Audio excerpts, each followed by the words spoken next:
Anak gajah betina yang ditemukan di Aceh Jaya baru-baru ini dalam keadaan kritis kini sudah mati. Satu ekor anak gajah Sumatera, Elepas maximus sumatranus, dikabarkan mati di Pusat Pelatihan Gajah, PLG, Sare Aceh Besar. Kematian gajah itu dibenarkan oleh Kepala BKSDA Aceh, Agus Arianto yang dihubungi sejumlah awak media Selasa, tanggal 16 November tahun 2021.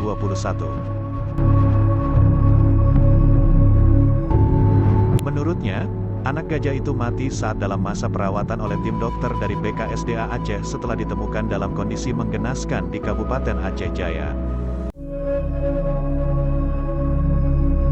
Anak gajah yang ditemukan di kawasan Aceh Jaya dengan kondisi belalainya hampir putus sudah mati, terangnya.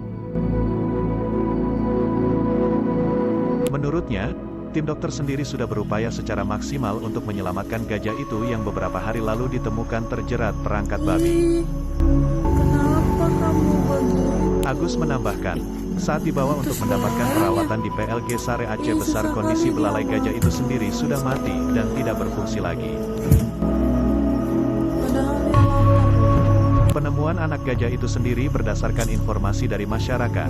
Jika ada ditemukan anak gajah berjenis kelamin betina di Gampong Alu Meraksa, Kecamatan Tinom, Kabupaten Aceh Jaya, Minggu, tanggal 14 November tahun 2021. Kemudian kita menurunkan tim bersama masyarakat melakukan pencarian. Saat kita temukan anak gajah itu dalam kondisi kritis, pungkasnya. Ditemukan juga sisa jerat menempel di bagian belalai yang luka, tutupnya.